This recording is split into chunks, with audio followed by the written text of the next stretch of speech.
Okay. welcome. I noticed something. I noticed something that I missed December. I don't know how I missed December, but somehow I missed December with doing these.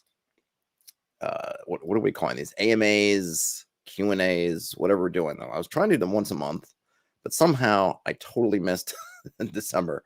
So I don't know if I'd say this is a makeup session for that.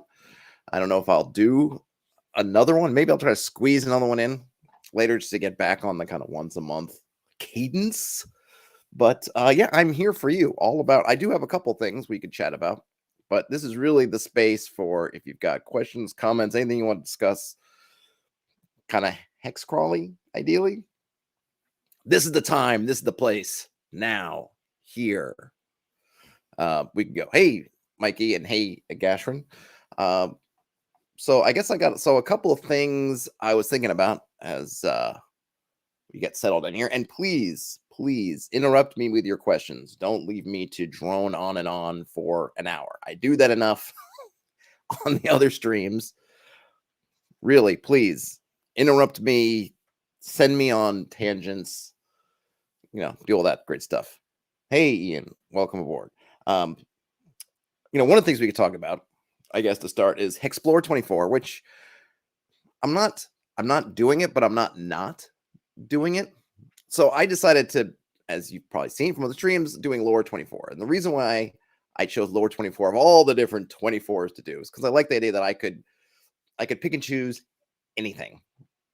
And that I wasn't a dungeon in Dungeon 23, though, depending on how you interpret that, you could be more expansive or not. But, it wasn't a dungeon. It's not just the overland. If I want to deal with other things, I can deal with other things. I could kind of just do work, which was kind of when I did sort of my own little challenge. What did I call it? Like get things done 23 or something like that. Just like finish it. Oh yeah, I called it finish it 23. That was kind of the point, really. It was me just trying to use these sort of communal activities to really engage with just doing work every day, thinking about what can I add to whatever it is I'm doing. How can I just get closer to getting something done, or just adding on. When we talk about prep and all this stuff, it's this work. You have a great idea for a campaign or for a setting or for whatever it is, and that's great, but then we got to put in the work. And to me, I look at all these activities, regardless of whatever flavor of 24, insert whatever you want, 24 is encouraging you to do the work and not looking at it in terms of maybe the whole enterprise, like, oh my gosh, I'm gonna do a whole mega dungeon. Oh, it's overwhelming. It's just, hey, just get out of room. Just do a little bit of work. And then you can see after even just a week or a couple of weeks in, oh, geez, I've got a bunch of stuff. Now, friend of the channel, Krister, over on the forums a while back, had posted last month about this Hexplore 24. And, when I looked at it first, I just heard the name. It's like, oh, that's great. We'll do like Hexcrawling kind of wilderness stuff all year. Awesome. It turned out that the actual idea was slightly different, and it's not good or bad or anything like that, but it wasn't my, wasn't quite what I was looking for. But I'll go back, and I don't know if Monsters and Mazes, this was the link that Krister posted from the Monsters and Mazes blog at monstersmazes.blogspot.com from the end of November.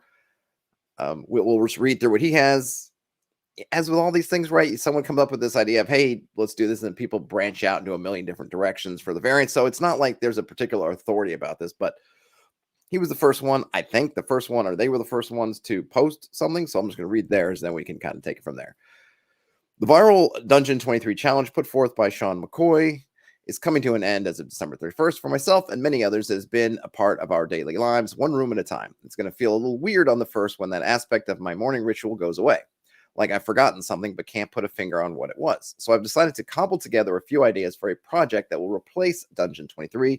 I'm calling it Hexplore 24, and I'll give a brief outline of what that'll entail. So here's the gist. First, exploration of an unknown territory. Grab your favorite hexcrawl generator. Second, one-to-one time. One actual day equals one game day. In other words, there are 365 days, and you play 1 day per day. No mindless quote-unquote plot following. There's no regular pre-scripted story. It is a sandbox game. There's no mysterious old man sending the characters on quests, no overarching plot, just an overarching environment. If this sounds a tad familiar, I'm borrowing heavily from Ben Robbins' West Marches game style and plugging it in a quirky notion within a branch of the OSR community. The result is a solo style game that you can play every day without burning out. Before you ask, yeah, you could probably play this with a group, but I wouldn't recommend it. Too time consuming, and players tend to balk at the idea of only a single day being played per daily session, especially if nothing dramatic occurs that day. So I'm totally into, right? Oh, exploration of unknown territory. Grab your favorite Hexcrawl generator and go. Yeah. But then I want to do solo play, and I'm in that point where I got so much stuff that I'm trying to finish off. I'm going to do some solo play. Probably once a week, I'll have a stream where we do some kind of solo play. But I don't want to do one-to-one time. I don't even mind it in terms of if we wanted to do the kind of Gygaxian downtime is one-to-one time. So whatever we get done in a session, and then once that kind of, if we're on a sort of a weekly cadence, then there'll be about a week more or less that would pass in between sessions. I'd be okay with that. And I would probably set up kind of like in the West Marches style, something to do if you're in a dungeon and you have to kind of finish a session. There's that sort of scramble back to safety with maybe some things that could happen. Something like that I'm fine with. But I didn't want to tie these two things together. And the idea of just doing kind of one day, that's great. I mean, it sounds like, oh, that's so little, but it can be a little or a lot depending on where you are. If you're in a dungeon, one day in the dungeon is a lot of time. That's a lot. That's a big chunk of however much time you might want to be putting into it if you're actually going to go through all the exploration stuff. If you're one day and you're just traveling through the wilderness, then it can be nothing. Now, I know here it says exploration, but I presume that they're not going to, when they get to a structure, they're not going to stop. I don't know.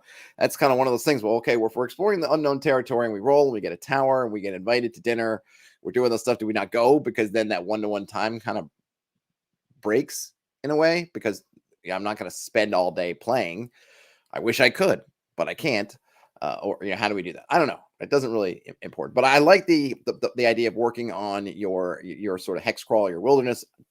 The tying it into the solo play, I didn't like so much, and that's pretty much what I told Krister at the time. And then Lore 24 came out, and Lore 24 basically, in terms of it essentially can encompass all this stuff. I mean, not really the solo play part, but the exploration, the sort of wilderness generation parts, because that's also lore. So I looked at Lore 24 and said, well, I could do the things I want to do with Hexplore 24, and I can just hashtag it out Lore 24. And I could really just hashtag it as anything I wanted. It's just nice when you're using one of the common, I feel like that communal part of the activity comes up, right? Yeah, I could just have hashtag blah, blah, blah, blah, or not even hashtag at all. Just have my own daily routine. But it's nice to, I think that part of what helps just motivating and keep going is the kind of doing everything together. So I felt like I wanted to kind of pick one of the things that people are doing. And so that's why I chose Lore 24. But periodically I'll be asked, like, well, what about Hexplore? Like, are you doing Hexplore 24? And it's like, yes and no.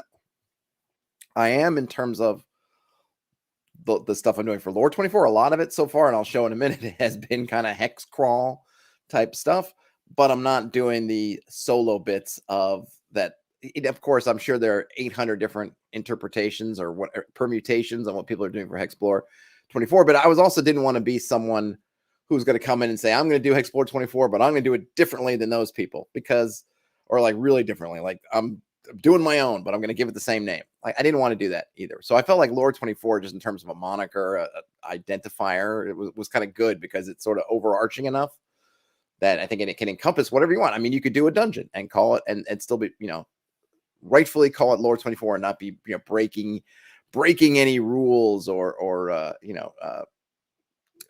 going any gray spaces. So I'm just going back to the forum. So I'm going to pull up my Lore 24 thread, and you'll see the kind of stuff I've been doing so far, which is right there. So for example, for a lot of it, I've been, not everything, but most of it has been kind of exploration stuff. So if we go up to the top, first thing was kind of, okay, I'm looking at this area called the Eastern Marches. And then I sort of went into an area within there called the Southeastern Reach. There's sort of a capital of it, if you will. Capital, kind of in quotes, because it's not a big thing, but it is the seat of power, maybe is a better word, called Stonement. I threw it in there. Then I came up with it, looking at the terrain. I have Heath called the Fen Side, and then these hills called the Tower Downs. I threw a creature in there, came up with an item. This was from the first week's our community prompt, I think. That's where that came from. And then some kind of some more creatures, and then I'm getting the factions, and then some encounters to go with the factions, another faction, more about the faction, more encounters with the faction. This was the week 2 community prompt, so a location. So again, wilderness. These are kind of some monsters, sub-hex features. This was kind of me talking about, which I talked about in another stream, basically this concept of kind of thinking about information a little bit differently. Kind of your rumor tables, just looking at it in a slightly different way.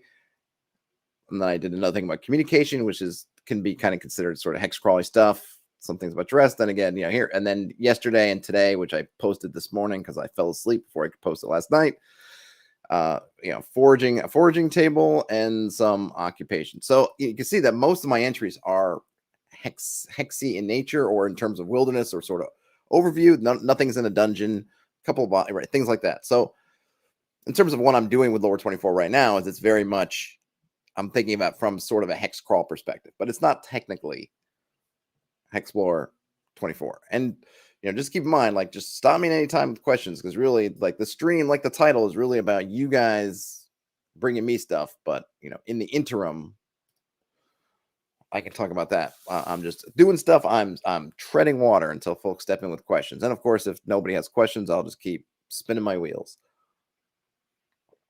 Another thing on the things I'm thinking about, which I just pushed this up this morning. In fact, I think as I started the stream, I was copy pasting this in, kind of thinking about your sort of wilderness types, sort of breaking out your wilderness. And I just have 2. You could probably break it out further if you wanted to. I'm not sure.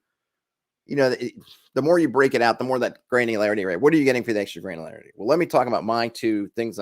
Kind of categories that I've had in mind for a while. And then if you feel like there's another category you could slot in somewhere, that would be fine. We could talk about it. Of course, you can always do whatever the heck you want to do. So I'm here. The idea is mundane versus fantastic. And I like fantastic. There's, OD&D has the sort of fantastic creatures list, and so I kind of like to use that term. You can use whichever term you like. Obviously, it could be magic, mystic, supernatural. But the idea is your mundane wilderness is essentially would be equivalent to Earth wilderness. It is what it is. And in the mundane wilderness, which I would think would be a lot of places that essentially have been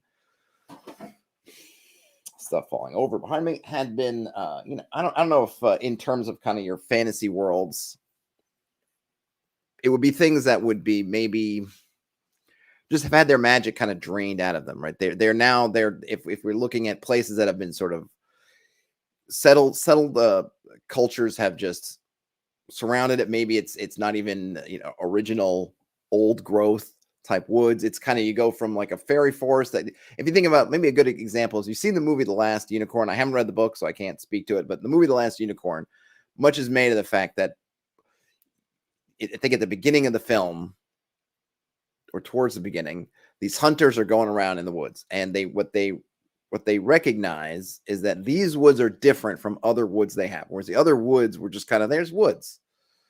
Now you're getting to these woods that seem clearly different, and the reason why these particular woods are clearly different is because there's this unicorn there, and the unicorn, which is the last unicorn, is over there, and her presence, her magic has heightened these woods in something more than just your overall everyday woods. And I think that at one point the hunter just kind of doesn't see the unicorn, I don't think, but kind of knows the unicorn's there because he can just tell.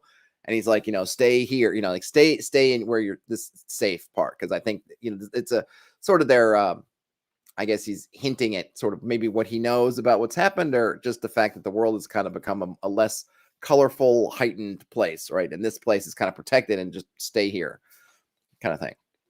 And that's kind of how I look at it. Like, you have your mundane wilderness that is just, hey, here's a forest. It may be spooky, or not spooky. It may be vast. It may be in its own way dangerous, but its vastness and its danger are what we would consider of our own forests. So yeah, there's creatures in there, but they're going to be regular creatures, regular. So, bears, wolves, mountain lions, depending on wherever you are, tigers, if you're in Asia, whatever, right? It's going to have potentially dangerous stuff. Maybe there's gorillas, things like that, but not the really high level, these fantastic creatures. You can obviously play with those lists, whatever you can decide what is in your fantasy world, what is kind of mundane. Maybe you'd say owlbears are really just they're mundane animals, or if you're looking at owlbears from the original lore or whatever version of the lore they were when they were some kind of what were they, some sort of magical experiment with owls and bears or something. Is that what it was? I can't remember. I know there's a few of those in the different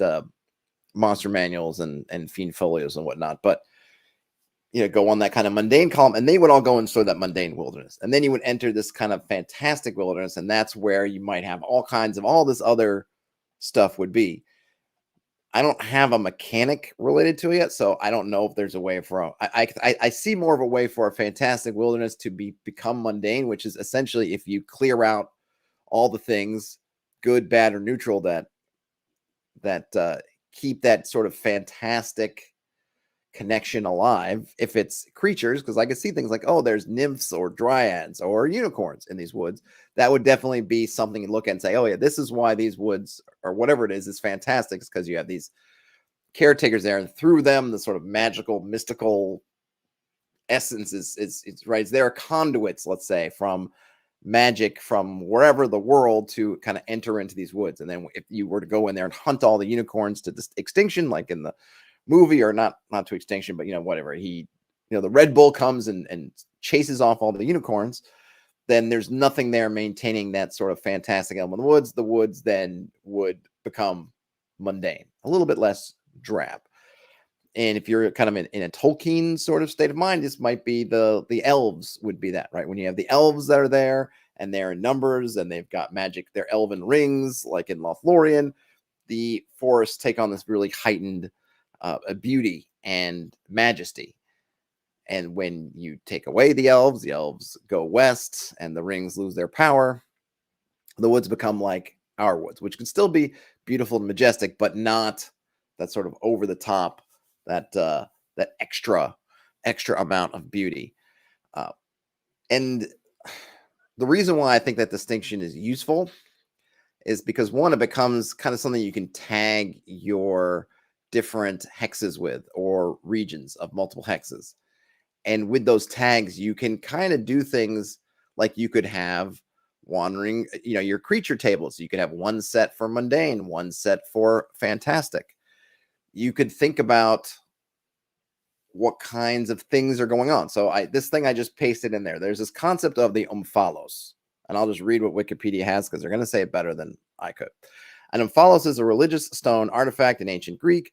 The word omphalos means navel. Among the ancient Greeks, it was a widespread belief that Delphi was the center of the world. According to the myths regarding the founding of the Delphic oracle, Zeus, in his attempt to locate the center of the earth, launched two eagles from two ends of the world, and the eagles, starting simultaneously and flying at equal speed, crossed their paths above the area of Delphi. And so was the place where Zeus placed the stone.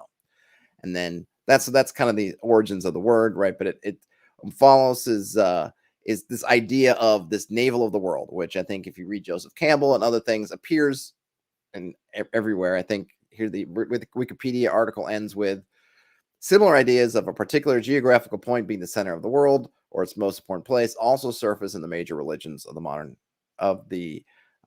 era. So this idea that someplace, Delphi, could be Mount Fuji, could be whatever, Mount Everest, some place is located, and this is the center, or this is the crux of the world, the center of the most important point. Now, of course, what does this have to do with what I've been talking about? Well, if you have an area, and you could have this for mundane areas too, but I was thinking particularly of these fantastic areas. If you could have a fantastic area, and you could think about what is like the center, the crux of this fantastic area, you have this amazing unicorn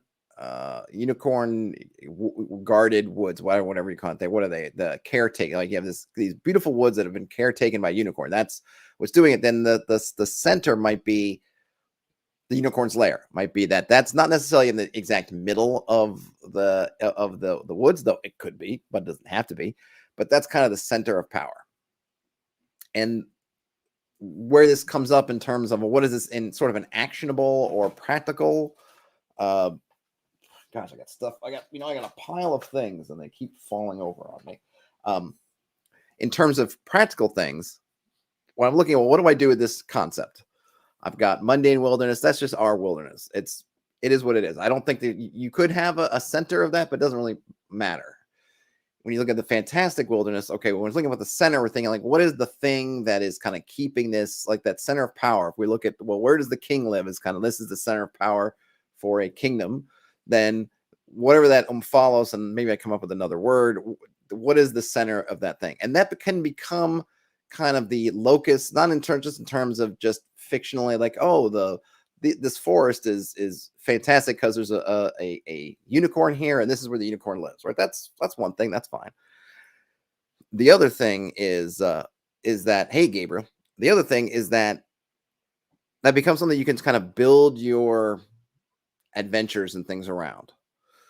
If you were trying to, so let's say you have your lovely woods, and you have this unicorn, and you decided that these woods are fantastic because this unicorn is here. So it's a positive. If we were gonna alignmentalize, if we were gonna align those woods, we say these are lawful woods because this unicorn is here. Great. Now we thinking about, well, there's a corrupting influence wandering around, some bad guy that's going around.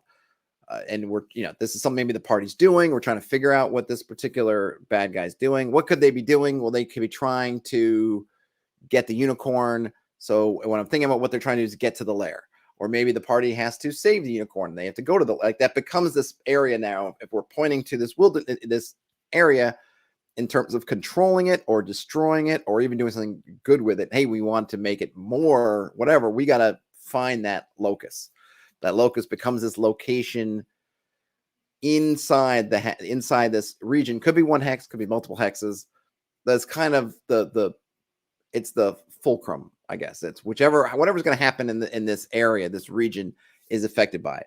You might look at like, well, we have a wasteland that's been blasted by a red dragon. It makes sense the locus is going to be the lair of the red dragon. But it could be something more interesting. Maybe in some kind of horrible swamp, there's some kind of evil, chaotic pool, pond, mire, muck that's in the center of this hex, or one of the hexes in there, and that is the locus. So how do you want, if you want the parties, like you have something going on and you've decided that this muck is expanding or it's threatening something or other, or something's operating, and the party's trying to figure out what to deal with it, you can think about, and the party can also think about, is we need to find out, there's going to be somewhere that's powerful. We need to find that thing.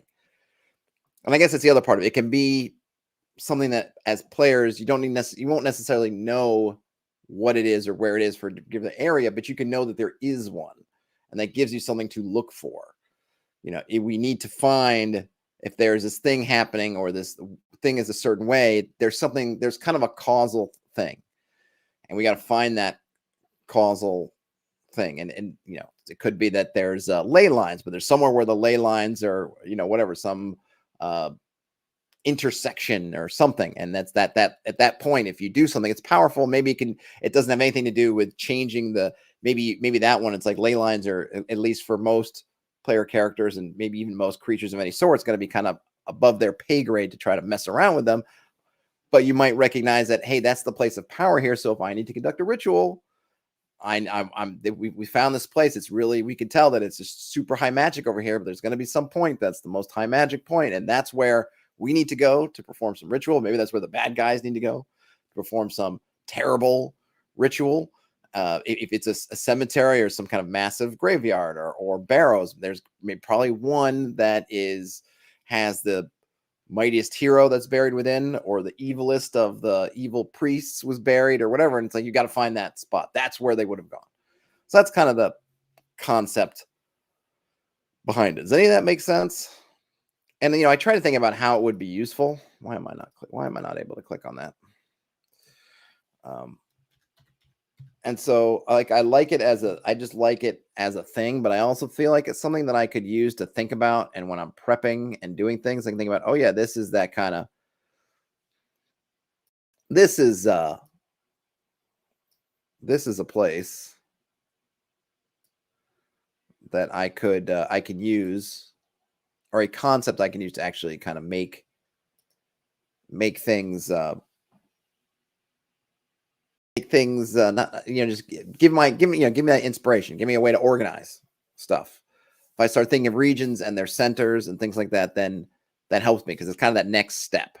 And I think to kind of twist it back a little bit, or turn it back a little bit to kind of the Lore 24 doing all these daily challenges, is I like it when I can work on a thing and it kind of invites me towards the next thing. So if I come up with a region and I'm thinking, oh, this region's got some really cool stuff, and then the next thing I go is, okay, on sort of my checklist of like, all right, the region, I kind of have what it is, and I can just put a note there. It's fantastic. Then maybe when I come back to that note, the next thing I'm going to want to think about is, oh, okay, it's fantastic. Sort of that why. Why is it fantastic? And then what does that mean in terms of that? Where's the locus of this fantastic thing? It invites me to think more like, oh, it's just magic. Okay, that's great. It's magic. Let's go a little bit, take the next step. Why is it magic? And where would the center of that thing be?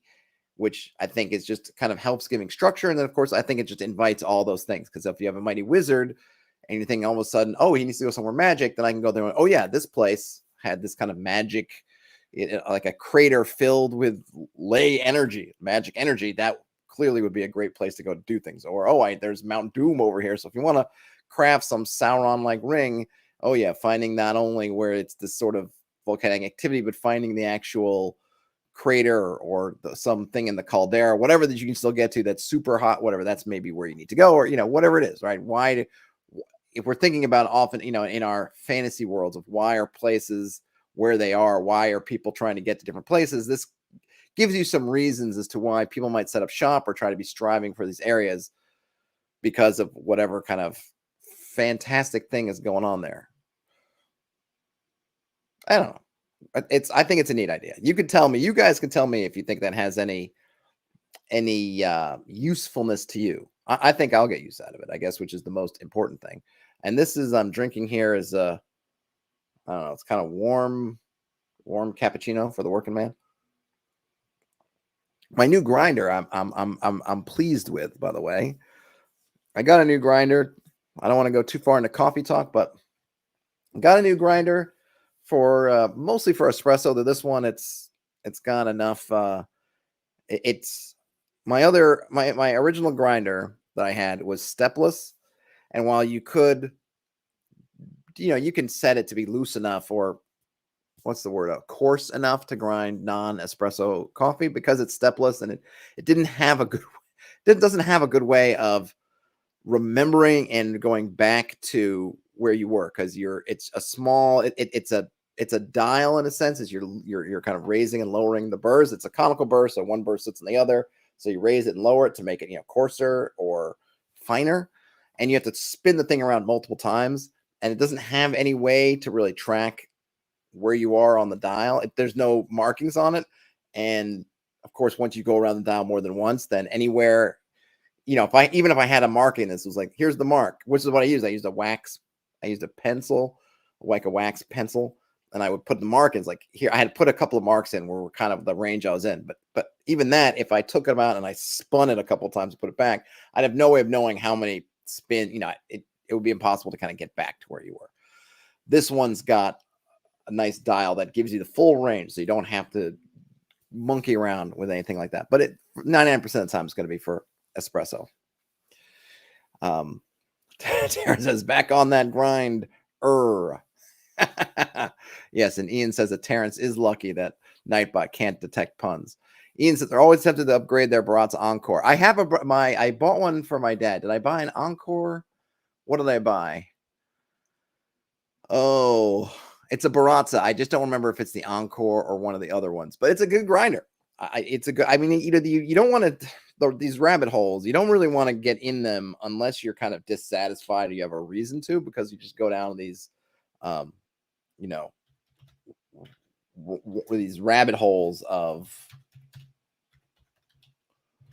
rabbit holes of things, and grinders are very expensive. That's one of the kind of hidden something that people don't think about, because a lot of times it doesn't seem intuitive. If you want to get into particularly espresso, other coffee types are more forgiving. You want to actually spend more money on your grinder really than the espresso machine. And I know that might not seem, it probably does not seem, I think it seems probably unintuitive. And I think most people would think, oh, I'm spending $500 on my espresso machine, so I'll spend $100 or $200 on my grinder. And really, you need to flip your logic around. And the reason is that the sort of quality and consistency of the grind of the beans is so important, is much more important than what the machine's doing. The machine's just doing a couple of things. The machine is, you want it to give you solid temperature, good steady temperature. So if you say you want to make your coffee at a certain temperature, it's going to give you that temperature. It's going to stay there. So it's got good stability and kind of temperature control, and they can give you the pressure that you want. Everything else, and the simplest kind of lever machines, right? That's all it is. It's water. It's a boiler, some kind of little boiler, and then you are delivering the pressure by pulling the lever down. Those are kind of, but still, even though we have fancier and fancier machines to give you all kinds of stuff, at the end of the day, just to kind of make an espresso, that's kind of it. Can you get to basically 9 bars of pressure? And I think that's kind of the max you need, because a lot of things now people are playing around with lower pressures, but you got to be able to get to 9 bars, which is kind of the classic espresso temperature. And if you want 200 degrees Celsius, or was it 2? Yeah, whatever it is, 200 degree Fahrenheit water, then you get 200 degree Fahrenheit water, and it's not like low, and because all that's because the water temperature also will determine a good deal of what kind of flavors things come out of the coffee. So you want to have temperature stability and then pressure. That's it. It's not a ton. Whereas the grinder really is doing all the work. So if you get that grind and stuff right, then you're 99% of the way there. Hey, Red Caps. I need to do a bean review. Yeah, I should. I should do something, or maybe just do it as a separate bit. Yeah, 200 degrees Fahrenheit, whatever that is in Celsius, I forget. But yeah, it's what? Yeah, 212, because 212 is boiling. Yeah, usually coffee temperatures, I don't think most folks are doing it more than, I don't think you want. I think you want to stay below kind of 205 degrees Fahrenheit as your it's kind of the ceiling. And then on the other end, I think around 190, you're kind of within that 190 to 205 range, I think, though I'm usually sticking around 200. I don't mess around with the temperature too much, but I think there are other things that are more determinant in terms of how your coffee is going to come out, but it is something you can play with, because I forget exactly if you're on the hotter side, that tends to tone down things like bitterness. I think I got it, because I don't mess with it that much. I got many more things to do, but I'm sort of I'm still sort of tweaking it. And it's one of those things too. The tweaking of the grind is something you can do basically on a daily basis if you want to. But I feel like I've gotten in where I'm now in basically the same neighborhood I was in my other grinder, where I was constantly kind of doing little tweaks back and forth, but I'm not doing anything massive. I feel like I'm in basically the right zone. Oh yeah, speaking of, Ian mentioned looking for the Red Caps podcast to pick back up. I will be recording a podcast with Daniel, aka Bandits Keep, this afternoon. I have no idea what we're going to talk about. We're supposed to be coming up with topics. Hopefully Daniel's done a better job so far of coming up with topics, because hopefully he's not watching or listening, because I'm sort of blank right now, but probably towards the end of the day, I'll have a couple of things will burst into my brain. I am curious. I don't know if it would be something we talk about on the podcast, but I'm curious what he's going to do with his Dungeon 23 stuff, because I think he got pretty far. He might have done the full year.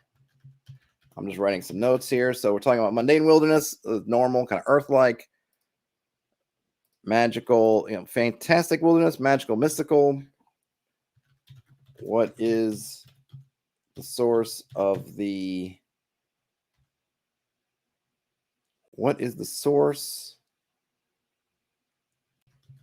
magic? I guess. I don't know. I'd have to rephrase that. Where is it? Who or what controls it? Or is it uncontrolled? Ian's asking which Bandits Keep podcast. Yeah, he's got a couple. I'm not sure. That is a good question. I want to say no. I don't know. I don't know which one. Oh, and I mentioned this on the. I mentioned this on where did I put it on on the YouTube? Did I do it on YouTube? But I was on a podcast that was recorded a little while back, but I think it just went live last week. I'm pretty sure I mentioned it somewhere. It's called, and I'll only just because I'm thinking about it, so why not? What did I call it? Not what did I call it? What is it called? Let's see. It is called. I know I posted it. Oh, there we go. It's a Mythic Mountains RPG podcast, which you can find over on Podbean, podbean.com, or I guess it's, I don't know, it's Mythic Mountains, but the podcast itself is called I guess the podcast, would that be the channel is called Mythic Mountains, and the series, it's Adventures in the Vale, episode 17. And we talk about hexcrawling stuff. So check that out if you're in the mood for talking some hexcrawl or listening to some hexcrawling things. Terrence, I'd be happy to have you on, Terrence. I just don't, I have to get better about doing more things more in advance so I can actually schedule things out. Because I would love to go on more podcasts and do other things, other channels too. I just don't know the best way of. I don't know if I just need to be forward and say, hey, I want to be a guest, or I don't know how to do that. I don't know how to not be a pest, but say, hey, I'm available. Or maybe I should do something like who is it does all the call-in? Jason from the RPG Nerd Variety Cast does all those call-ins, and I know Danielle calls into that thing. Seems like every episode. Maybe I need to do more of that kind of call-in stuff. I'm not sure, but yeah, I want to do more. I want to do more of this. I want to have more people on, and I want to try to kind of spread out and be on more stuff. Fluffy the Griffin says, topic idea: is the market saturated with independent published OSR rules? I hope not, since I'm trying to finish my own. But probably the answer is probably yes, but that's not going to stop people from doing it. And I think I think it's fine. I say that as somebody who will hopefully sometime very soon have at least a very rough thing out there that, I think that you just end up being able to find the thing that, hopefully you can find something that appeals to you. I definitely don't want to, and I feel like people think like we have enough, and it's like, I don't think there's ever too many. As long as somebody's bringing something their own, at least a little bit of a unique angle, right? I don't think we need, we don't need the same rules over and over again. Like we have BX and OSC. We don't need another, plain Jane, just clone of the same rule set. But I'm totally fine if someone brings their own thing to it, a little twist. Yesterday when we looked at Mithrandir, I think they definitely had their own twist, even if it was only just the fact how they're doing armor. It's like, oh, that's interesting. What is that way of doing armor? How does that change things in terms of anything you're doing? Because anytime you hit that, it really feels like with that you kind of can go and go and go, but then you're going to hit that point. And I say that because things don't do a lot of hit points of damage. It seems like 3 kind of max, maybe 4 if you have a +1 and you get max damage. And you're starting out with at least 10 hit points. So you're going to get multiple rounds within a lot of combats. And so you're going to kind of feel pretty good about it. But once you hit that, you're wearing armor and you hit that 0 point, and then you're like, oh gosh, I got to make that save. And it's like, I feel like you're kind of done after that. You don't get that sort of, that feeling like you're a fighter with a level, with the AC2 or something, starting off, right? You're lucky enough to start off with, say, plate mail and a shield. That even with low hit points, you feel like I can get pretty far because I'm just super hard to hit. So I have this really good buffer, not in hit points, but just in terms of like the chances of things that hit me are kind of low. And but turning that into kind of like armor just gives you a one-time save, and then it's broken. And not only do you not have use of it, but you literally gonna have to go and either find another suit or buy it again. Really changes things, right? Changes things a lot. And so I don't, I don't want to say ever, oh, we've got too much. I think that what people need to think about, maybe, I don't know, maybe not, is just, getting the I would say how to support and what's the word I'm looking for? How to publicize and support their work. I think that's going to be the challenge, and it's getting more challenging every day. I have a channel, so if I ever get this thing out, I could sit there and talk about it on my own channel all the time. Now that may drive away everybody who's going to be like, oh, why does this guy keep talking about his own game? But I could do that. I think for a lot of other folks, it's difficult. And I think the support thing is good. Like I really just, the reason why I'm kind of making the system is I don't want to end up where I don't want to end up in a spot where there's any kind of issues with somebody else's system. Either something happens and suddenly something that I was supporting, suddenly I don't want to support anymore, whatever. So I'm like, I'm just going to do my own, and I can just do that. But my thing is that I just want to have this, and then whenever I'm putting stuff out there, that's what I'm just going to default to. And then I'll just use that, and that'll just kind of be my house thing, and it won't be super difficult to convert things back and forth or do whatever, but it'll be there. And that's kind of my reasoning. So I want to support it. What I kind of am sort of not, I don't want to say down on, that's probably not the right word, but I know that people just love to put out a system. Hey, here's a system, throw it out there. But then it's just, they don't do it, and then it vanishes. And I think a system without the support is less interesting for me. Not necessarily something like in terms of, reviewing it for the channel or reading it, like that part, I'm interested in the thing, right? I'm interested in what does this thing bring to the table in terms of just for the channel, just for sharing it. I just want, what does this thing bring? Is there something interesting? Is there something worth discussing about this piece? But when I'm looking at it as someone, if I'm going to use it, oftentimes it might be these other pieces that end up being as important for me as the kind of core rules.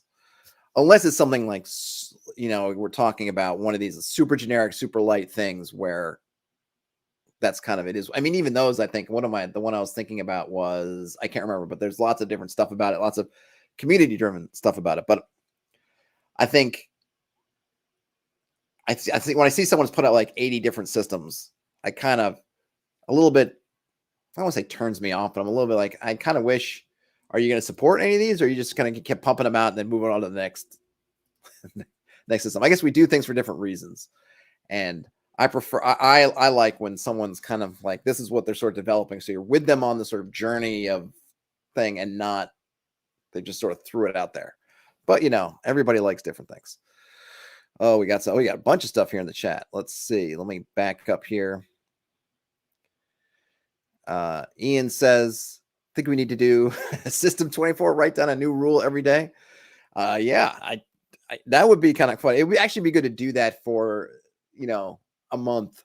I think we're going to have 30 rules. So for 30 days, or February, right? We're going to do 28 days, 20 rules. At the end of it, we're going to see what we have.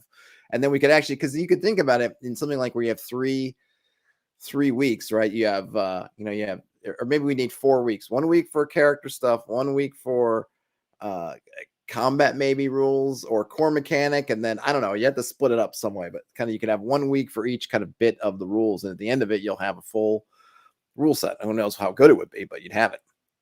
Terrence says there's lots of rule sets out there, but I'm one of those fools that thinks that maybe something will eventually be made that will feel quote unquote perfect to me. So keep them coming. Yeah, I think that's it. And it's not even just that the rules are perfect. Sometimes people will just explain a rule better than others, right? You have all those people, I like, BX, but some people like Menser better. They just like the way that Menser and the Beckme set just lays things out. People love how the OSE took BX and organized it better. Of course, there are folks like me who lament what you lose through that, which is a lot of the more teaching style, which isn't great as a reference, but is great when you have people coming in. So there's always something. So if someone had said like you only can have one and you can't, of these and you got to stop, then we wouldn't have these different things. And of course, Lamentations of the Flame Princess brought a bunch of stuff in and was kind of, I mean, it was the sort of system for quite a while. Right? I think it was kind of, I would have put it sort of at the top of the list, or at least a lot of folks would have. And it had its own things that were really commendable about it, just as a, not looking at all the materials and anything like that, but just the kinds of the core rules has stuff going on. So yeah, you always want to find that thing. You're going to find that thing, hopefully, that speaks to you.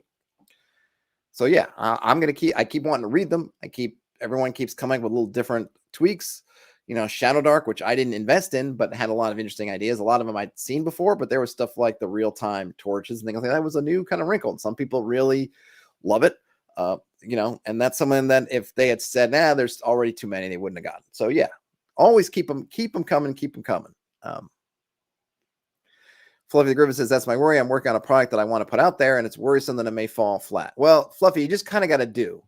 I think the thing is and there's probably a whole, and I wouldn't even say that I'm the person. It'd probably be good to bring in, maybe I could bring in somebody who's actually good at that stuff to talk about it. But I think there's that balance. Like you want to find that it's already been difficult, right? The kind of marketing part of all this stuff. And I guess I can speak to a little bit as a struggling creator, someone who's trying to make their way in this creator world. How do you market yourself? How do you publicize yourself? How do you do it in a way that, you need to kind of always be looking for those opportunities, which is what I hate. I hate going on and part of me wishes I could get to that point where other people would do it. Hey, if you guys want to go and share any stuff on the channel, please do. Because I would love it if I could get to that level where I see somebody else, I'll see, not so much recently, well, I guess even too recent, like a Matt Colville video, and all these other people will go around sharing it. He doesn't have to go in and touch any of the stuff. He's got all kinds of minions out there. I don't want to debase anyone's minion. I mean, people in there, his community will go out and evangelize and share it out there for me. He doesn't have to do that. I would love, folks, if anyone wants to take that on their plate, and when a new video comes out that speaks to them and share it around, I would love it, because it's something that I hate, but you kind of have to do it. You have to go in and be like, hey, check out this video.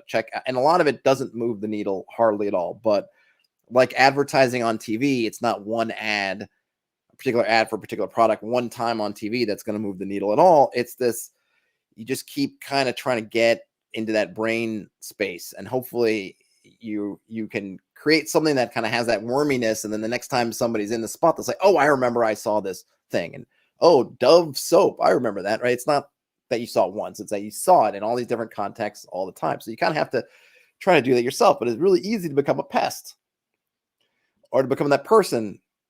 And I don't want to be that person. I don't like when I see people like that. I feel like all they do is just push out their product. Anytime I see them on a forum or somewhere, it's just pumping out but I get it, because I'm sure there are communities where I've shown up, I've posted on about something I'm doing, and then I just haven't gotten involved in discussions, and so someone looks up my history, they're just going to see a bunch of posts about a video that I did, something like that. So I totally get it.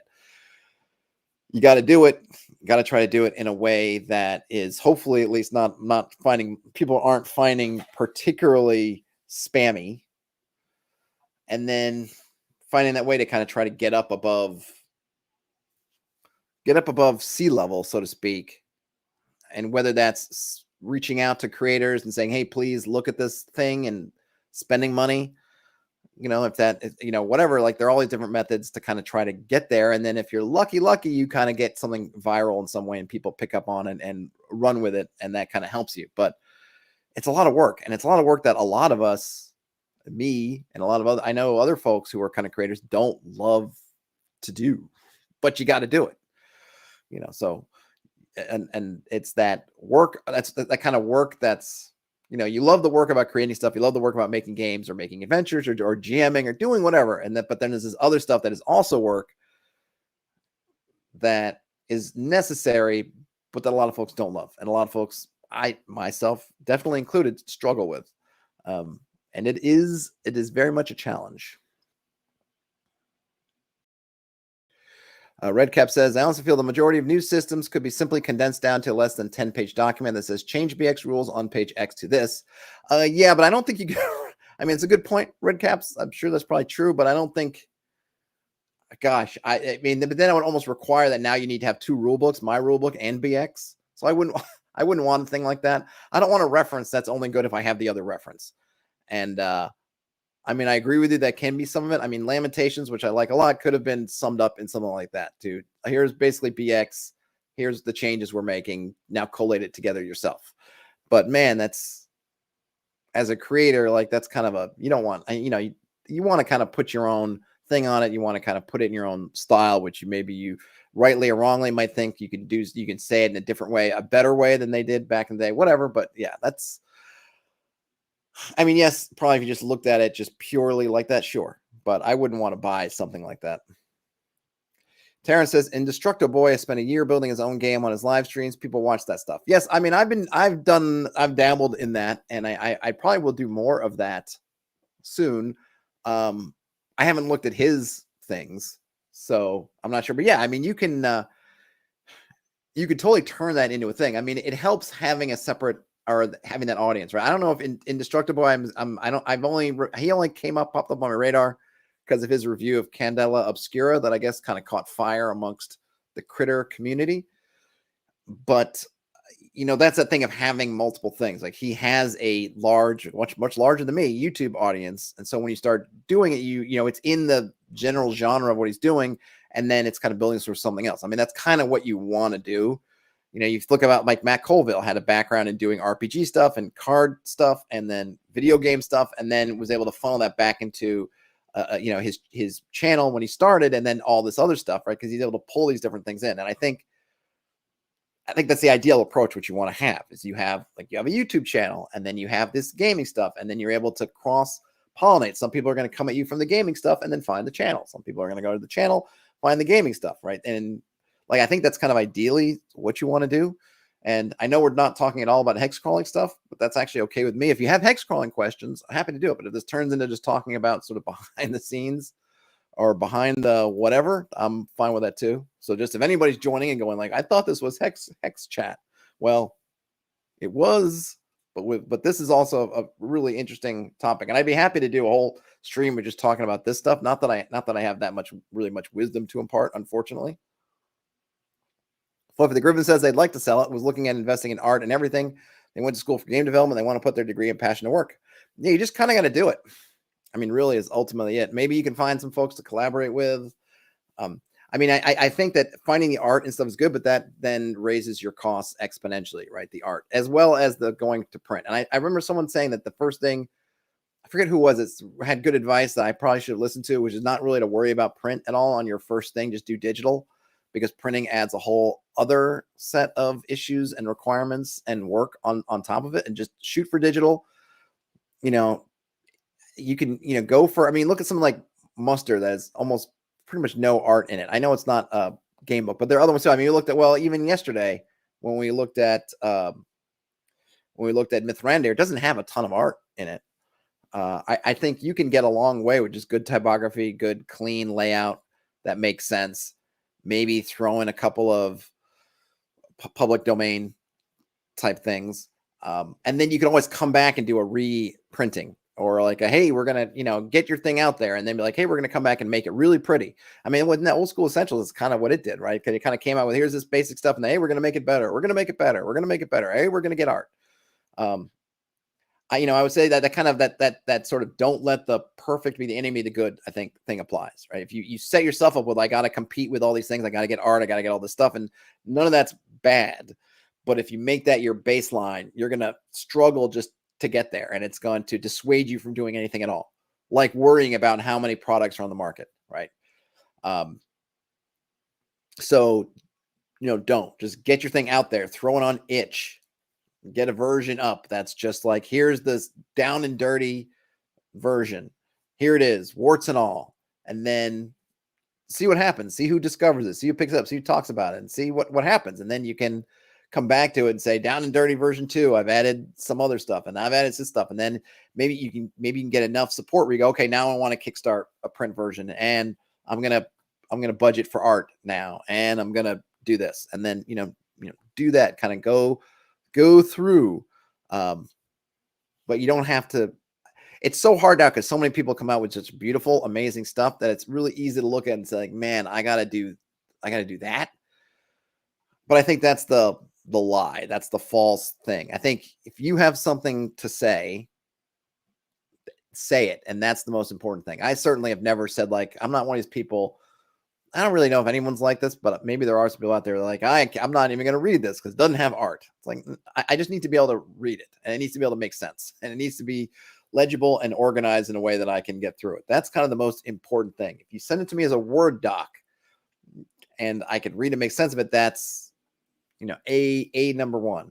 I mean, the stuff that, boy, it's pretty, is nice, but to me, that when you look at, that sort of difference between the sort of book as art versus book as game material, because at the end of the day, the art's going to fade in the background to me after a while. And then it's going to come down to, what am I using? Because if I'm sitting at the table and I'm trying to get something, use it or do it, then the art, yeah, it might be the first time I look at it, sure. Oh, it might be beautiful and it's going to be inspirational. But the 6th, 7th, 8th time, if I'm really referencing the book and I'm using it, I'm not looking at the art anymore. That's going to be one thing to come back to after I put it away and say, oh yeah, I like Fiend Folio. I hadn't seen it in a while. Oh man, I remember that art. That's wonderful. That's awesome. But when I'm using that book all the time, it's the stuff in the book, the words in the book, more than a particular picture that's going to be the driver, for me.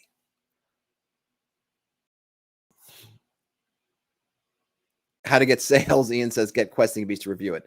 That certainly would help. And I think, and I look, I wish I could get to that level where I could say, pay me to review it. I mean, I suppose I could now, but a lot of stuff I look at is very small, and I don't have a way of, I don't have enough.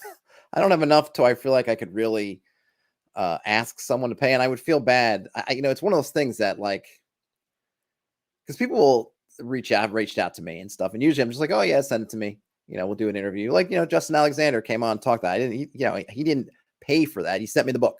Paid in product, so to speak, which is kind of like a lot of times the thing is I'll ask for is like, just send it to me physically so I can speak to it and see it, kind of thing. But I feel weird about asking somebody who's like, hey, I'm like a small creator and I've got some tiny little Kickstarter and I'd like you to look at this and be saying, pay me like $400.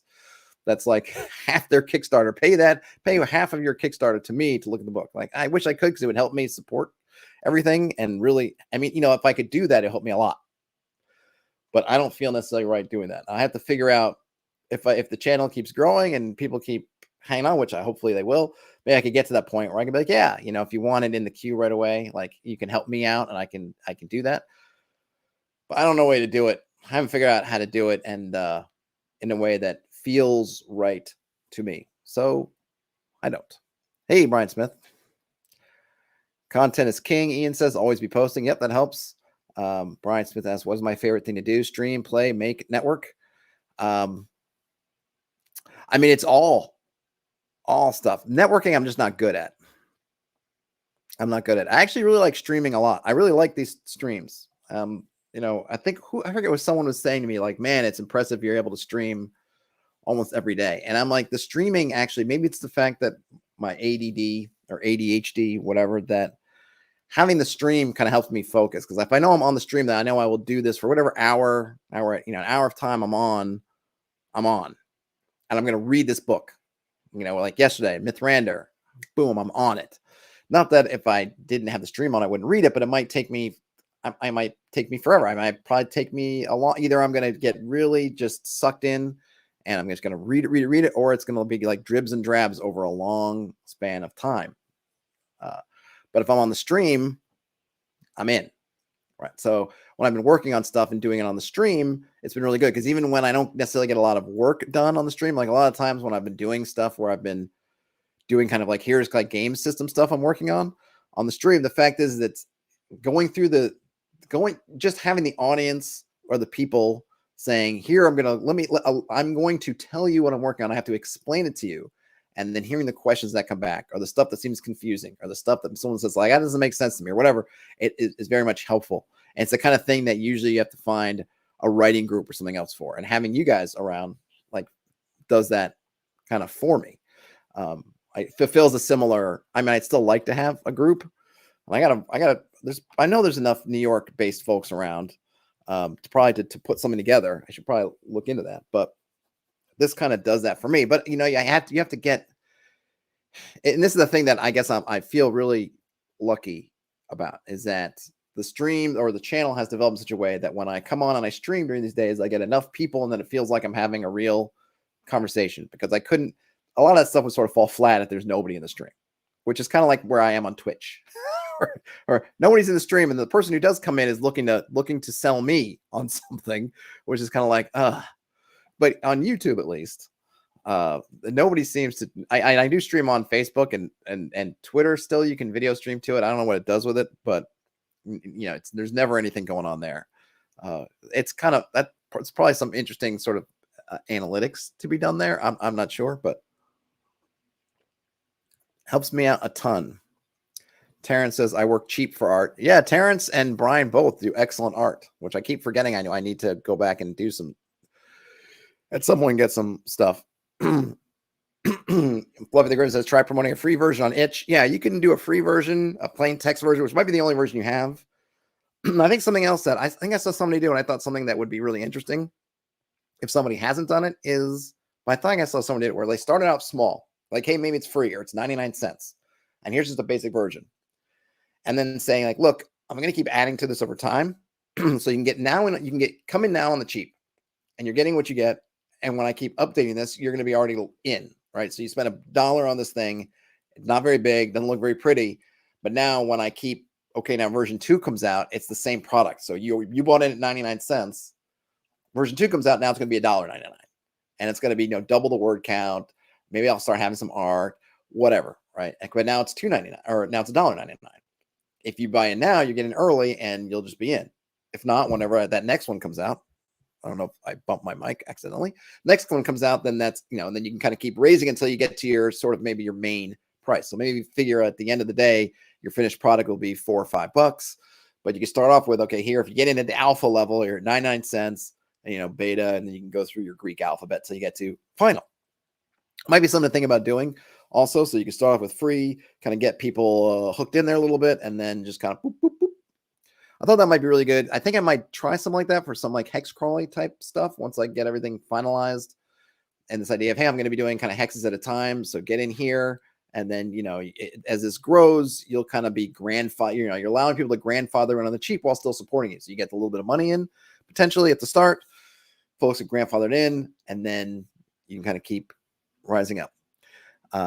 Brian Smith says, using public domain images creatively is totally acceptable style, especially in OSR. Absolutely. And you can do some neat stuff with it, because Mork Borg, a lot of their art and things was public domain, but they just did amazing things with it. Now, Johan Noor is an awesome designer, so you may not be, but you could still use a lot of stuff. And there's a lot of things out there. I think even things that people don't necessarily use a lot of. There is a lot of public domain art. Check out museums. A lot of museums have big collections. The Smithsonian, the Metropolitan Museum. There's a Dutch museum, which I'm forgetting the name of, that's got it. And I'm sure there are others that have tons and tons of beautiful, amazing, not just artwork, but just photos and of all kinds of different artifacts and things that are all public domain. And now with all the tools to do things like remove backgrounds, that you could find a picture of something that's on display and then move all the background stuff. You could probably use some filters and like Photoshop to make it look like a line drawing, even though it was a photograph. Like, you can do a lot of stuff, put on overlay, you can do all kinds of cool stuff. So there's a lot of things out there. You just got to put in the work. And then the other thing is, of course, is you're going to have to be flexible in sort of what you want, because you're not going to be able to find exactly what you want. Most likely. I mean, maybe you will. Maybe you will. But oftentimes you might have to, and of course, with the stylistic differences, something that we looked on stream in the fall, I want to say, had used all kinds of public domain art, but they all gave it a similar kind of wash over it, which gave it this really great unifying factor with the colors. So it had this kind of color overlay that was the book colors. So you had all this different artwork that was all public domain from different artists and different times and all that stuff, but that putting that same kind of wash on it, putting it in the same kind of overriding and giving it the same overall color palette really gave it a unifying sort of structure, which I think was really good. Let's see. Brian Smith says, don't worry about the outcome while doing something creative or you'll paralyze yourself. Yes. Yes. Deathcap Story says, I've enjoyed Itch. Helped me get over being perfect, just release my work. Yep, I think that's a good thing. And Itch has so much of that maybe you don't feel as self-conscious as you might on Drive-Thru, where a lot of things feel more polished. Not that they are, but they might feel that way, where Itch feels a lot more like people are kind of putting out sort of works in progress and things like that. Redcap says, for me, art is much more important in setting or adventures than rules. Rules, I require layout or organization or clarity above art by far. Yeah, it's interesting. Adventures, I mean, I think art in terms, for me, it's art in terms of, obviously, I want, not even beautiful. I want really usable maps. I want the maps. I'm assuming an adventure is going to be buildings, dungeons, maybe a hex map, whatever. Or just some kind of overland map or whatever, wilderness map, outdoors map.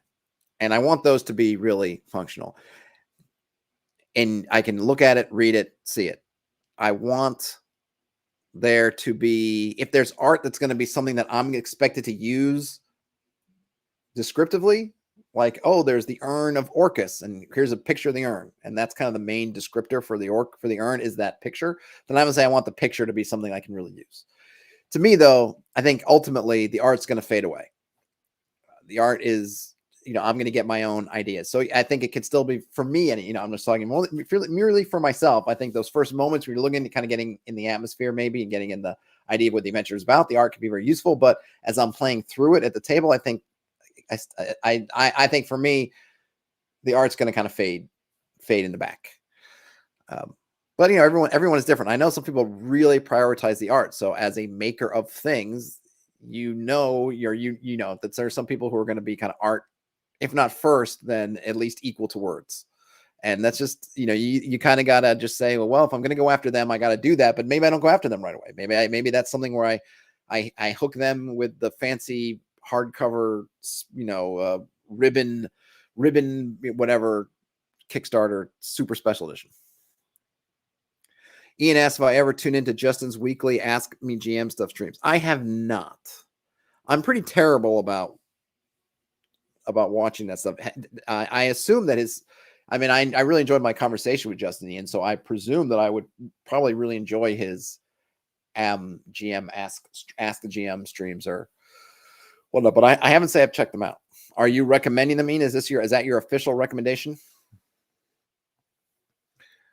Brian says, I've been noodling around with designing a game that is printed and played on cheap paper placemat and using a 6-sided pencil to roll with. Oh, intriguing. I wonder if there's any good, like Etsy, or maybe not Etsy's probably not the right one. It was like game. What's that? Whatever the place that prints out game stuff. If there's a pencil that you can, has the numbers printed on like a 6-sided die that you could roll. Ian says, you want the shortcut to my GM heart? Give me player handouts in your product. Scrolls, torn maps, letters, anything. Yeah, I like handouts. Handouts are good. And there was some neat stuff at PAX. I think I had at least one video when people put out some cool, they were scrolls from Morkborg, that were pretty neat, that you could kind of, I think as long as you can hand out, I mean, I guess it's all going to depend on your game. If you're playing digitally, you can't, I suppose you could have the picture of the scroll and shoot it off in an email or DM to somebody, but it's not as big a deal. Whereas if you're playing in person and you can hand out a coin or a scroll or something, then there can be really cool. I find myself that I like those a lot more as a rule than minis. Not that I dislike minis. I like minis, but just I look at it in terms of what I would use myself, and I'm not generally going to use minis. So as much as I can appreciate them and like to paint them and have my little avatar and stuff, I think that having those kind of handouts is much more something I would use. I'd probably get much more use out of. Oh yeah, the golf. I remember, Brian Smith. Are you still talking about that kind of golf game you made that was really cool? That would be really neat to have the numbers printed or stamped on the golf pencil. That'd be really good. Ian's got a whole package of fake parchment printer paper. Ian, have you looked at those step-by-steps for doing things like just taking kind of regular paper and putting coffee, staining them with coffee and baking them in the oven. There's some, I haven't ever tried any of them, but there's some neat, I saw some neat tutorials of making kind of worn parchmenty sort of paper just out of printer paper. But I'm sure I'm guessing that there's all kinds of vendors, places that are selling parchmenty type stuff. These ones that were at PAX were pre-printed with the spells. I think the only thing is it's not really a the only, I don't say it's a problem. I guess it's a problem that, well, it could be a slight issue, is I think it didn't say anywhere, because it had all the stuff and it used, I don't know if it was using Latin or whatever it was using, some kind of language to lay out the spell to make it kind of mystical like, so you weren't just reading English. The only problem was, or the issue was, that it didn't say anywhere in English what the spell was. So on the one hand, it's really cool because you could hand it out to a player and say, you find this scroll, and they could look at the scroll, and maybe eventually they could learn which scrolls were for which spells, but you couldn't just automatically say, oh, this is such and such spell. Now, of course, they could use some kind of, maybe there's I don't know if Morkborg even goes through the process of identifying a spell, but you can have this, we got to identify this spell, and then you would kind of have it. The bad thing is, I think that the flip side is, as the GM, you've got these scrolls, you have to notate somewhere, maybe use this, I guess you could use a sticky note or something, what the spell is, because it doesn't say anywhere. So you're in the same boat as your player and not being able to identify what the heck your spell does.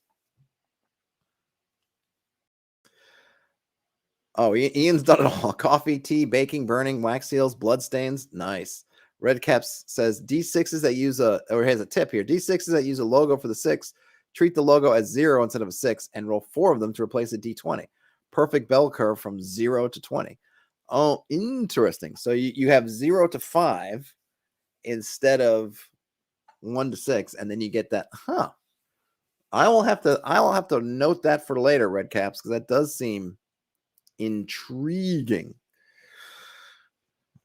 Intriguing. I don't think I've gotten a single question on hexcrawling, and the hour is basically up. I got a few more minutes. Does anyone have anything hexcrawling to ask, or any other topic? I suppose I can't close the door on other topics now. We've come too far.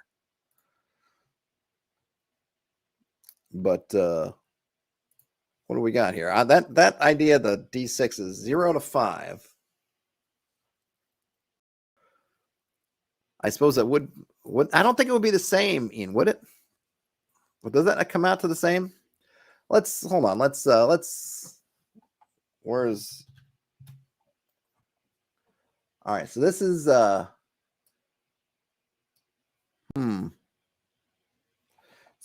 if it is the same, so 46 minus 4, what do we get? It is. It must be the same because you basically have it. There you go. There's your curve.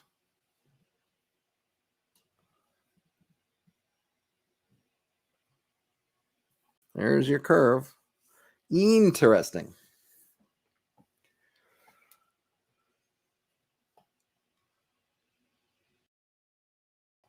Here's all right, you got a hex question here. Deathcap Story says, so I had an idea for a moving cloud or storm that rolls across the hex map. How would you go about doing such a thing?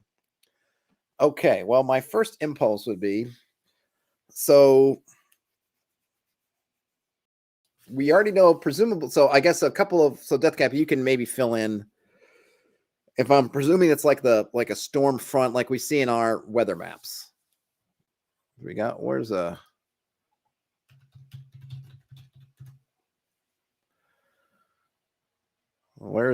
see, I'm trying to see which one of these. I don't want like a broadcast thing. I just want a weather map, or move one of those moving. No, I think that's an actual. No. Oh, and it's loading an ad. No, thank you. I just want one of those. Do we not have one of those? Here we go. Does this have the ads aplenty? Oh my god, these are all ads. Weather.com, what happened to you? Oh my gosh. I just want to see. Here we go. Okay, so here is like a weather system, right? So we got this weather system.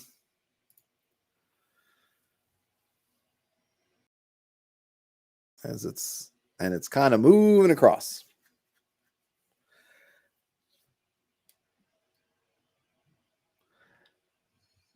So Deathcap Story says the original idea was to have an irregular shape that slowly moves across the map and changes the hexes it covers. Yeah, so you want to figure out the shape, and I would just stick with kind of a hex or some number of hex shapes, whatever you want. It could be, you can kind of Tetris it out. You can figure out how many hexes it covers, and so on and so forth. There we go, kind of thing. So you get the shape of the weather. So here we have this. So I would kind of, if you wanted to have something like this, is highly irregular, but I would probably just figure out kind of hexes. And then, yeah, like Ian talks about, assign it a direction. I mean, I think the thing is, for the most part, right, weather kind of moves a certain way that's fairly predictable. Like, here I am. I'm in the Northeast. I'm in the New York area. Most of the weather's kind of moving sort of this kind of sort of direction, or maybe it's moving kind of more like there's variations, but essentially west to east, maybe with kind of a northerly bent for the most part, right? Storms, if there's a hurricane or something, it's kind of moving up this way. Weather's fairly much moving across the country. If you want it to be more unpredictable, you could be more granular and have all kinds of different directions. Say it was a magic storm and it's an omnipresent kind of threat, and it's sort of moving. Like, you think about the obviously the scale would be much smaller, but the Jupiter eye, right? It's kind of there. I mean, I don't even know if the Jupiter eye really moves, but essentially you had something like that. This weather system's moving around. You could figure out the directions and to figure out it's moving. Otherwise, you can just kind of decide for this region, well, how does the weather normally go? And then you have your storm just or whatever, just kind of move across with the weather. If it's something like a tornado, where I think those are definitely more unpredictable and don't follow they're sort of much more localized weather patterns, then yeah, you can use kind of a hex flower thing, choose maybe one, or 1, 2, 3, 4, 5, 6, or 7, 8, whatever you want, sort of like that, and do it. Redcap says, I like the idea of a physical overlay over the hex map, maybe cut out a transparent overlay or something. They may have rules for the storm where it can randomly spawn tornadoes, etc. Terrence says, weather ain't paying the bills no more. No, it is not. Scatter dice you could use. Yeah, it's really going to get into how kind of granular you want to be, and how strange it is. Because remember that, we're looking at a view that's like, I don't know how many, if we were going to zoom in, let's go somewhere more. Let's go up here. I don't know. I don't see, hey, Great Barrington. I can't see how big in miles. I don't know the scale. But this is probably more the scale of where we are. And remember, we're looking down on it, right? Because we're here like this is a bunch of, if we're looking 6 mile hexes, this is a lot.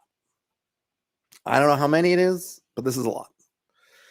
So I think for the party, they're going to be on the ground.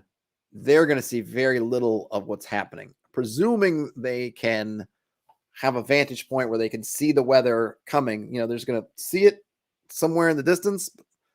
But given the limits of vision, depending on the size of your hex, is maybe 1, 2, 3 hexes away, right? If they're small hexes or large hexes, whatever, right? And that's it. And then it's going to be coming, and then it's going to be leaving, or it's going to be staying, it's going to be leaving.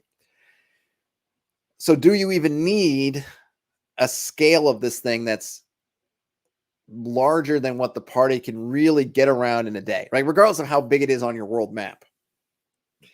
If you want to make sure that all these communities out here, you've kind of know, so if the party moves around, affected, or you can really just be abstract with your storm size, unless it's important to you that even though the party's limited to this area, that you've got this area kind of covered, right? So it's going to be, so that you're going to kind of figure out. But I mean, this is why a lot of weather generators don't really bother with stuff like fronts and things like that, because even though they're fun to look at from the bigger view, like nobody's got that top-down view. Unless you're playing that way, nobody has it. It's just you're on the ground, you're looking. If all you have to worry about is what's around you, then the concept of having some really, almost, subcontinental size weather information isn't useful, because I'm up here. What's going on over in here? I don't know, don't care. I'm not getting over there. Doesn't really enter into anything. And so why is it? So then as a GM, it's like, is it worthwhile measuring what's happening over here when the party's over here? So, but of course, that's your power scale. If you're playing in high level, and they've got their airship, and so conceivably they could get on their airship and fly from here and get all the way down here in a minimum amount of time, then it becomes kind of important. If they're first level and all they've got are foot speed and maybe a horse, then it's not important at all. But of course, I don't know what you're doing with the storm, so it might be very important to you to know exactly which hexes of the world are covered, in which case you'd want to measure it.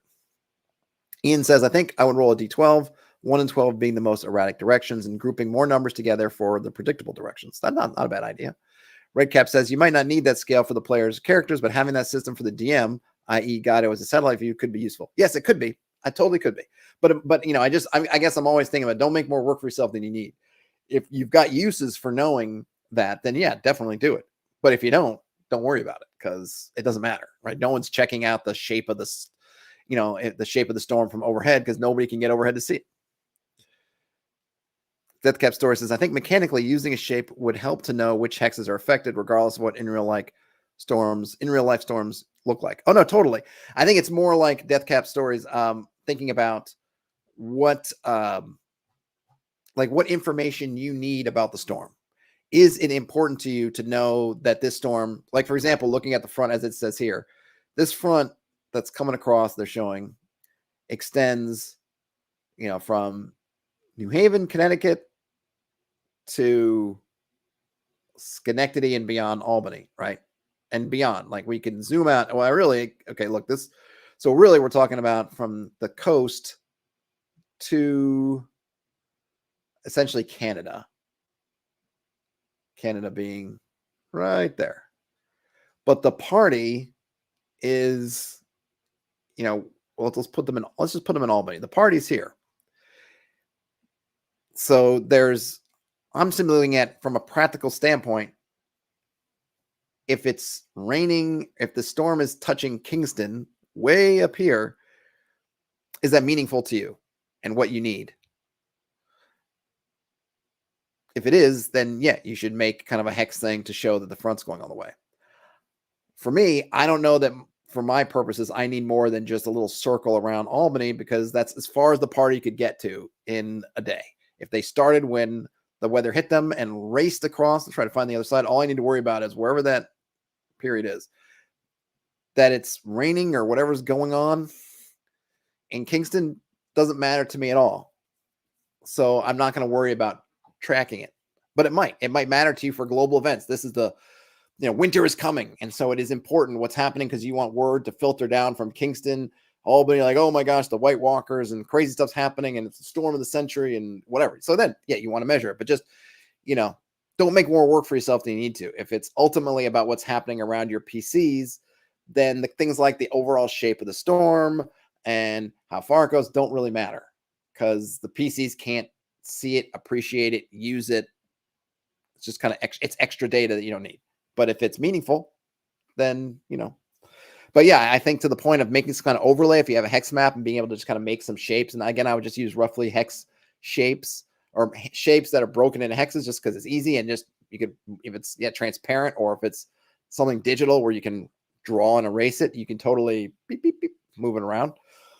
And I mean, of course, if you really want to get into it, right, you can see here, the storms, they change shape too. So they don't, you could think about for each one of those hexes, that storm, does it increase or decrease, or how does it kind of flow? So maybe you don't have one shape, but you might roll for wherever it is, where it's moving, storm, no storm, storm, no storm kind of thing. There are really some neat things you can do. They just add a lot of complexity. Maybe you need it, maybe you don't. I always try to go for what is the minimum that I really need, and then kind of aim for that. Then if I need more, come up with it then. All right. Any last things before we wrap her up? And I will ask. Well, I mean, I'll ask Daniel which of his many podcasts, which podcast of his podcast empire we're recording for tonight. Of course, it won't be live. I don't know what his turnaround is, so who knows when it'll be live, but that's coming. Redcap saw his house. Where do you live? Don't spoil where you live. But I'll say this much: Studio 2. For those of you who know where Studio 2 is, Studio B. What do I call it? Studio B is over here. So whenever I'm driving my drive, I'm going from the great city of New York, and I got to go up there. It's about 3 to 4 hours, depending on the traffic. And that's like 100 and some odd. I think was it more than that? I don't know how big it is. I'm trying to think, like, it would be interesting to think about what that would be in hex terms. Oh, Redcap's got a question. Hex question. Yes, please. How would you rule out the creation of roads or new trails that PCs could create to speed future travel? That's a good question. I've been playing around with the whole. I think there's been a couple of streams where I've gone through something similar where I've looked at basically. Let me see if I can go back and find it. So, a road, right? That's something that would be kind of a domain. Did I have it here? A sort of a domain thing, right? If you're literally going to make a road. In terms of finding a trail, Canadian side of the Great Lake. I gotcha. If you're finding a trail or creating a trail, I think it would be first finding the landmarks or these kind of things, right? The what did I call it here? Yeah, so the kind of major landmarks. Imagine you're in the woods and you see things. The first thing would be, so I think of the trails that you would make as being basically landmark to landmark across. Right. So find the big rock. Okay. Big rock to the thing, right? It's kind of how you think someone might explain in sort of a wilderness setting how to get somewhere to another local. Kind of like that old joke that kind of you can't get there from here. If you ever saw that old sketch on Saturday Night Live where they had people saying turn left at the, turn left, go down the street till you get to the old gas station, and then turn right and go down to see the place that used to be a Dairy Queen, but now it's an empty lot. And that kind of thing. So you're finding these landmarks. And then I think as you're using them, you can figure out how many times you use them. You know the route. From wherever your trailhead starts, whatever that is, getting to the next landmark, you got it figured. And so that becomes kind of a trail that you can use. And then, then that kind of eases up on when you're on your trail, then that sort of alleviates getting lost, things like that, up until you get to that landmark. Then you got to figure out the next landmark. And that's what my thinking begins. You go from landmark to landmark. Okay. And so that's why I think having understanding or creating landmarks for each hex, assuming your hexes aren't super tiny, but even maybe if they are the tiny, maybe it just changes the kind of landmark size. So, you go from, okay, there's a big hill over there. So I go to that hill, and then from that hill or from where I am to that hill, I know how to get there. And then from that hill to the next place, I know how to get there.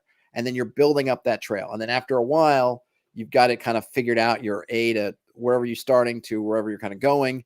And then I think you set up kind of a mechanic or a time thing for how you do it a few times. And then after a little bit, it becomes your trail. Maybe they can write it down. And actually, I would probably insist that they write it down. And that way they kind of mark it, and that becomes a trail. And so then you have a trail.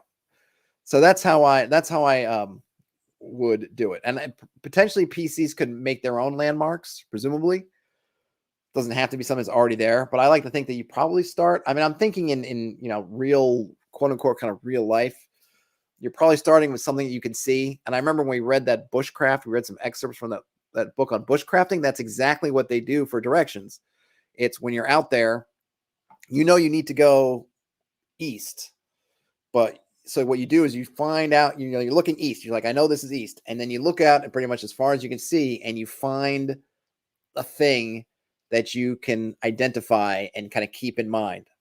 So it can't just be a tree unless it's a particular tree. It's got to be something. It's got to be a landmark that you can look and say, okay, I'm going to keep going. And I know there's something over there that's kind of, if not totally unique, then whatever. It stands out enough that if I turn my head and turn back, I can find it again. And that's my east. So then I'm going to walk, and maybe I got to go around some obstacles, but I can always come back and find that spot. All right, east. And when I get to that spot, then I find another one. And so I kind of took inspiration from that, which seems to be how real folks do it. Because oftentimes, even though you think, well, you could just follow the sun or whatever, it's like, yeah, but the sun, like trying to figure out, like keep that in mind, whatever. And you get cloud, like today, it's overcast. I don't even know where the sun is. I mean, I know vaguely where it is, but I don't know exactly where it is. And if you're in a woods or some other kind of areas, you might not have great recourse to the sun, but you might, look at, say, okay, I'm just going to go to that tree, then I'm going to go to that tree, and then I'm going to that tree, kind of thing. So that's how I tend to think about it. Deathcap Story says, got to make it out of the East Coast. Lots of cool RPG peeps. Yeah, totally. But there's a ton of folks. I didn't know there were so many folks in that kind of Canadian era. You should check out Claricon next time it's on. And I think there's something else. I guess I heard that Montreal has got a bunch of stuff too, though. I don't know. I don't know what someone said that Montreal had a bunch of things. I didn't have a chance to really go to gaming shops in Montreal. Unfortunately, I have to say that for another trip. But people told me really good things about Montreal as well in terms of gaming stuff. But I was surprised at the amount of folks who were kind of at least near enough. And I suppose some of us were not even that near to outside of Toronto to make it over to Claricon.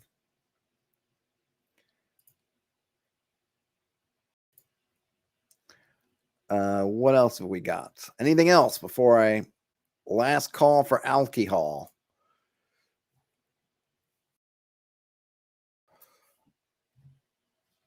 I'm trying to think of, where did I have that thing? I thought I'd put somewhere about trail making, but not there. It's somewhere. Not there, but somewhere.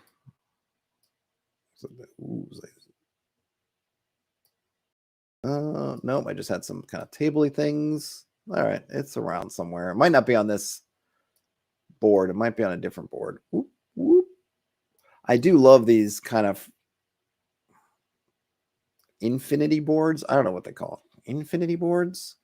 Infinite boards? Deathcap Stories. I got one more question. I have it. Go for it, Deathcap Stories. Do it. Do it. Do it.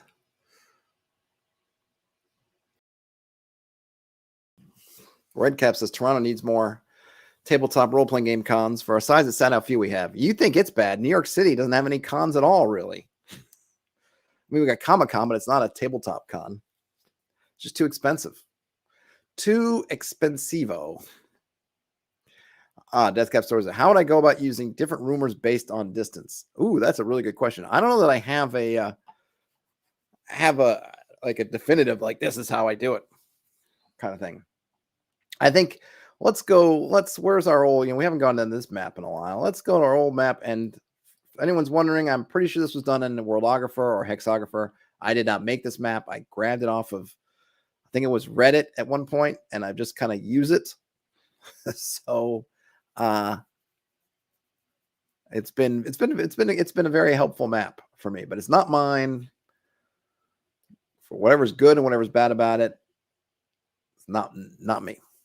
I would probably look at your kind of travel distance. There was a really great, hold on a minute. There was a really, I'll find this thing because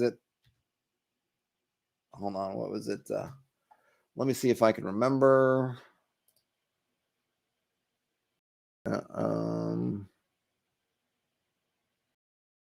Here we go.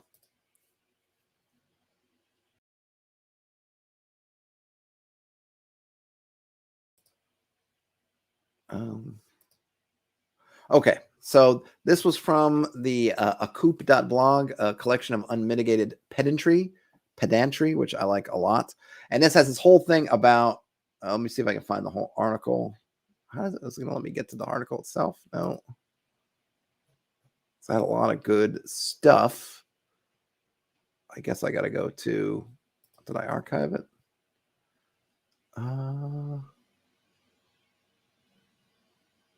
Where are we doing? No, Helm's Deep. No, is it still in my inbox? What did I, it's called, let's see, reports. Can I find this or can I not find this? You're not helping me. What is this doing? Okay, here we go. Okay. So yes, so essentially, as Redcaps is pointing out, further distance, the higher percent chance of the rumor is false. Maybe. I don't know if false or just vaguer. It's like that game of telephone. I guess I would make it more false if something switches up. But here's some good. There was some good stuff in this blog about. They're talking about generalship, but one of the things they talk about is reports, and this is what gave me the idea for when I was writing up that concept about looking at reports. Which, if you go to my blog, or not my blog, if you go to the forums here, I actually wrote up a thing which might help you called Informants and Reports, which is kind of about that idea. Not necessarily about them changing over distance, but just of kind of organizing it. And my inspiration for that was talking about reports, which they get into right around, where is it?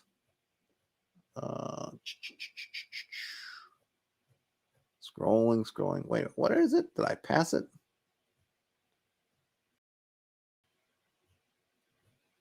Maybe we did. Did I? Is that the right one? Am I in the right article? Did I go to the wrong article? I did. After all that, I went to the wrong article.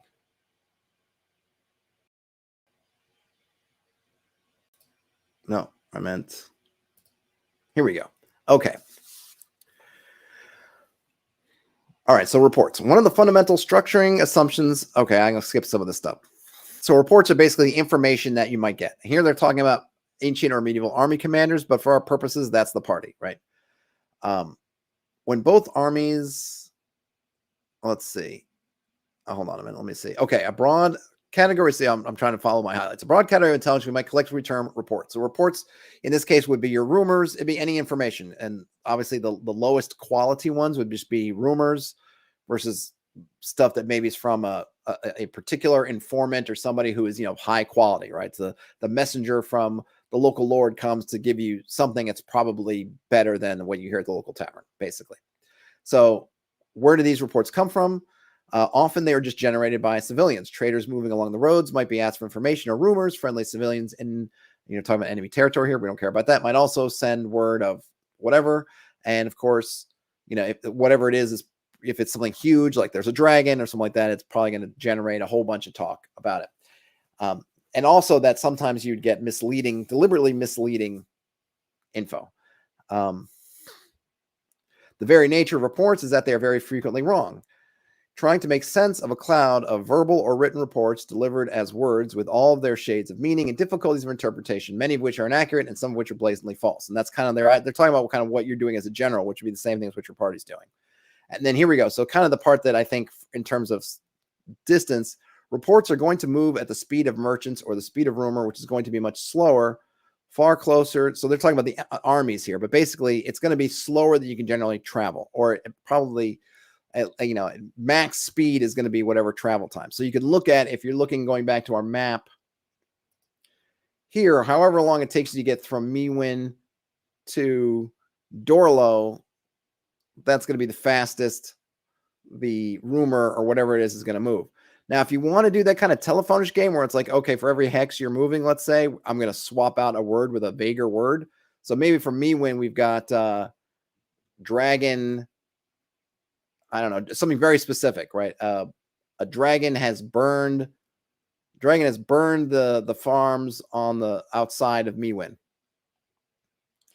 Maybe you get to Dorlo and it's like dragon has attacked Mewin. We've lost the fact that it hasn't attacked the city itself, but the outlying farms, things, right? And then maybe you're at Lomende, maybe you get, if you're looking at following the roads and routes, so it's not, your rumor's not flying as a crow flies, unless they got messengers, but it's going kind of along with trade and whatnot. So presuming that, they don't have their map doesn't have a road, but presuming there's some kind of road that runs sort of along here.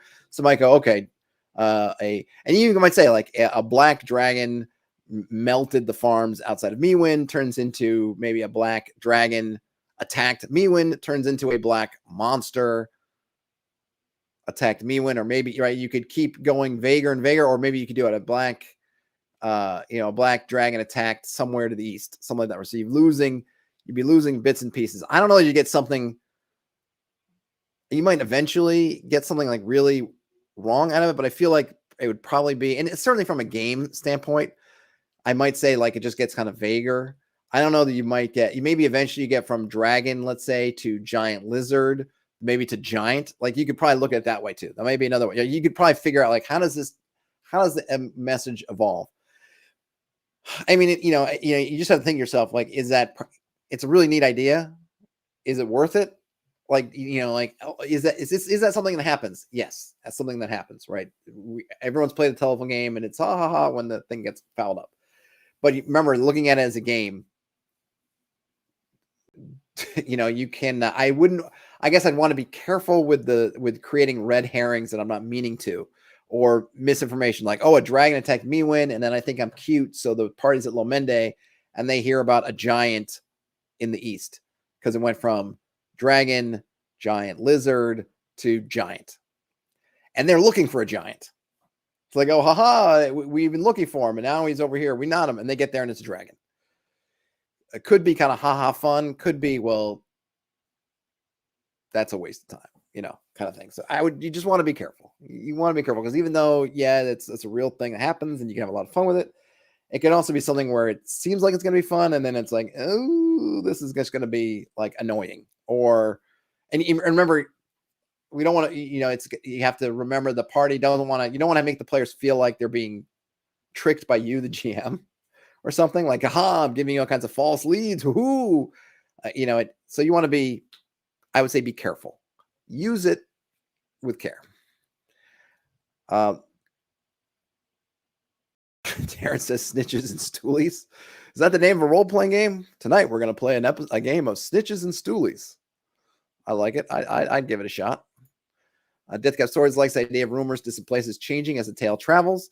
Yeah, which is true. Like I said, I would just be with care and caution. Redcap says take a rumor and identify keywords in it, and then for each border area of distance, change up one of the keywords.